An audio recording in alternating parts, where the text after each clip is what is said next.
क्या दिव्य विशुद्ध चिदानंदमय सुंदर श्याम शरीर, ओहो शांति भरी रत्नारी आंखें, रेशमी पीतांबर, दूर से ही चित्त को लुभायमान करने वाला स्वरूप। विदुर जी, ये मैं अंतिम शोभा आपको बता रहा हूं अपने प्रभु की। एक पीपल वृक्ष के नीचे बाईं जांग पर दायां चरण रखे हुए, भोजन पान सब का त्याग करके आनंद प्रफुल्लित, उस समय मैं वही था। उस समय महान स्थिति को प्राप्त परम भागवत सिद्ध श्री मैत्रेय जी लोकों में स्वच्छंद विचरते हुए वहां पहुंचे। बड़ी ऊंची स्थिति के महात्मा मैत्रेय जी, वो आनंद और भक्ति भाव से भगवान के सामने नमन किए। मैं वहीं पास बैठा था, बस यही थे उद्धव जी, मैत्रेय जी और भगवान। ये जब भगवान परम धाम पधार रहे, श्री भगवान कहने लगे, मैं तुम्हारी आंतरिक अभिलाषा जानता हूं। ये बात विदुर जी को उद्धव जी बता रहे हैं, यमुना के पावन तट पर बैठे हुए।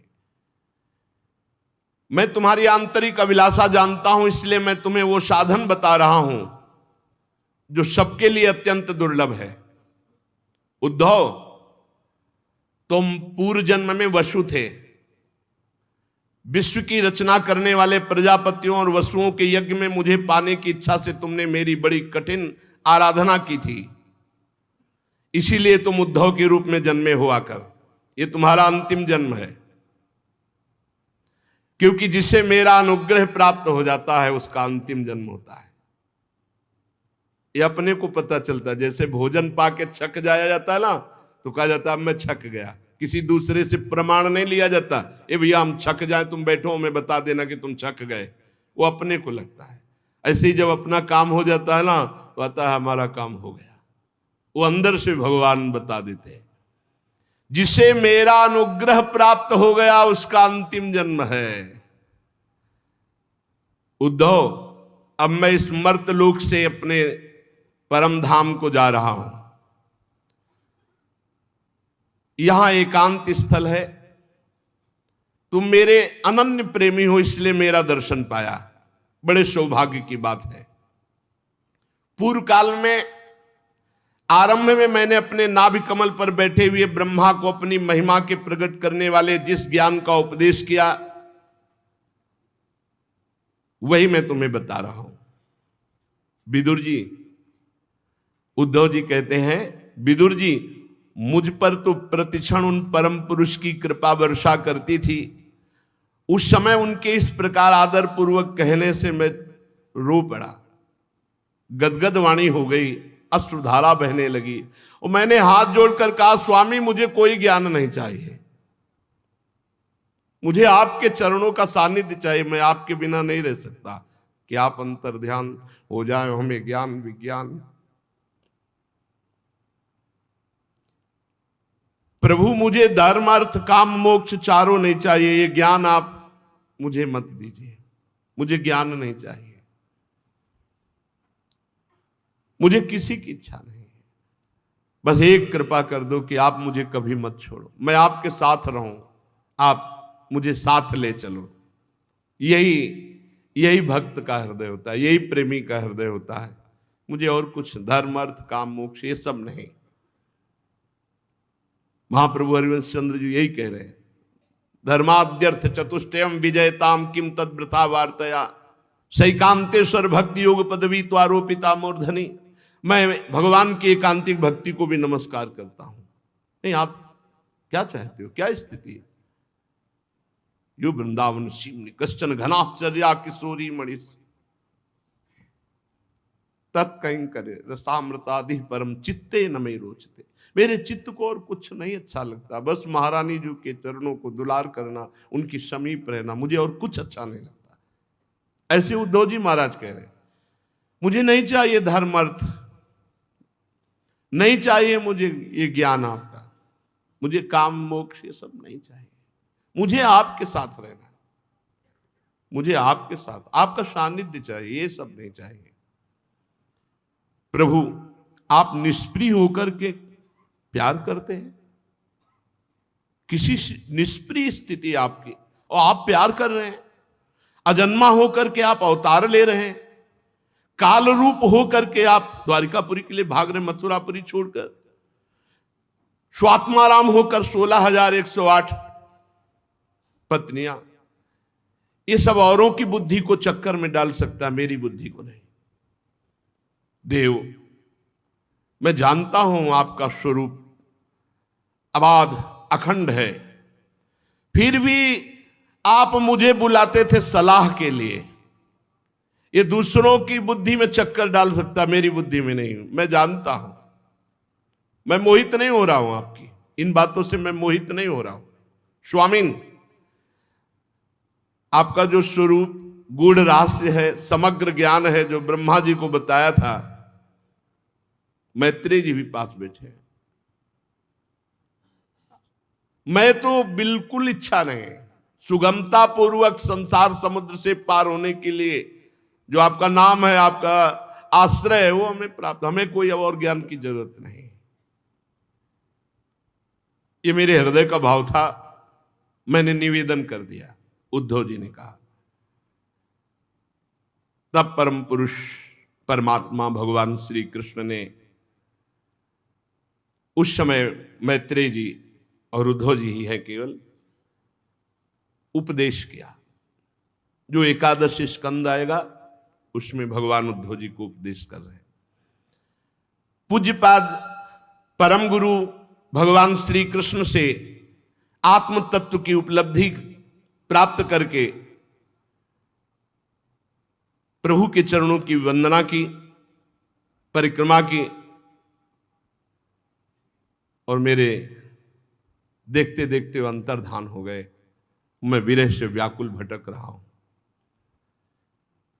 विदुर जी, जो मैं उनके सानिध्य में आनंद प्राप्त करता था, वही मेरा हृदय आज उनके बिना विरह व्यथा से अत्यंत पीड़ित है। अब मैं यहां टिक नहीं सकता, क्योंकि आदेश हुआ था बद्रिकाश्रम जाना और वहां मेरा चिंतन करना। तो हम अपने प्रभु के आदेश से बद्रिकाश्रम जा रहे हैं और वहां भगवान नर नारायण दोनों ऋषियों से हमें मिलना है। भगवान ने ऐसी आज्ञा की है और वहां पहुंचकर कठिन तपस्या के द्वारा भगवान की आराधना करनी है। इस प्रकार उद्धव जी के मुख से अपने प्रिय बंधुओं के विनाश का आशय समाचार सुनकर विदुर जी को बड़ा शोक हुआ कि कौरव सब के सब विनाश को प्राप्त हुए, पर परम ज्ञानी है, तुरंत ज्ञान के द्वारा उस शोक को संभाला। भगवान श्री कृष्ण के परिकरों में प्रधान महाभागवत उद्धव जी बद्रिकाश्रम की ओर जाने लगे। तब कुरुश्रेष्ठ विदुर जी ने श्रद्धा पूर्वक पूछा, उद्धव जी, योगेश्वर भगवान श्री कृष्ण जो ज्ञान उस समय प्रकट किया, क्या वो हम सुनने के अधिकारी हैं? क्या आप कृपा करके मुझे सुनाएंगे?